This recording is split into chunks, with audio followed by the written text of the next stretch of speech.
E aí galera, aqui é o Maister ADM do Mu Spartan e eu tô aqui hoje pra dar umas dicas pra vocês de como ganhar vaga no nosso servidor.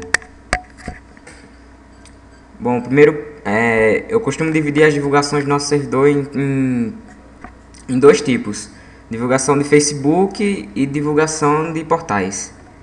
Então, tipo, se você quer ganhar uma vaga no nosso Mu, a primeira coisa que você vai ter que fazer é criar um perfil só do Mu, tipo esse aqui que eu estou mostrando agora.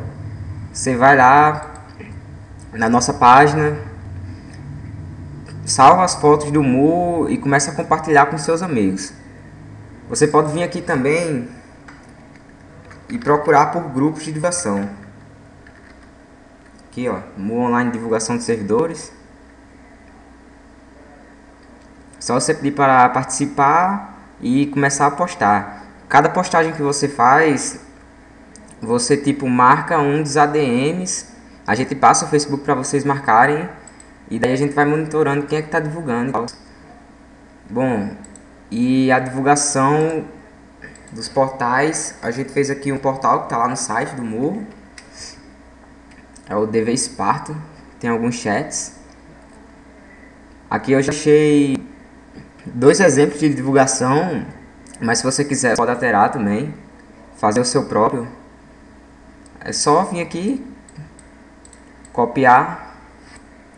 Você tá lá com a casinha do servidor, que é muspartan.net. Começa a colar lá nos chats.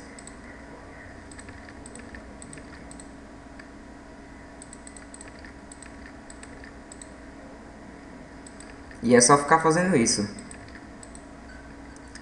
Divulgação de chat você tem que passar pelo menos umas 2 horas, 1 hora divulgando, porque é muito rápido e tipo a galera fica postando a todo momento, então é muito difícil alguém ver sua mensagem. Então por isso você tem que ter tempo disponível. E tipo galera, outra dica que eu dou pra vocês pegarem vaga no nosso servidor é a seguinte: não fiquem no chat, pelo amor de Deus, pedindo vaga, cara. Isso é muito chato pro ADM. Você tá lá fazendo seu trabalho e, sei lá, começa um cara vindo PVT dizendo que se você dá GM pra ele, ele vai trazer 1000 pessoas pro Mu. Isso daí não existe não, beleza? Bom, então é isso, galera. Vocês fazem a divulgação do Facebook, criam o perfil de vocês, compartilham as fotos da nossa página, adiciona a galera, posta no grupo, faz a divulgação do chat, não fica pedindo vaga, pelo amor de Deus. E é isso. Eu desejo boa sorte a todos que tentarem vaga no servidor.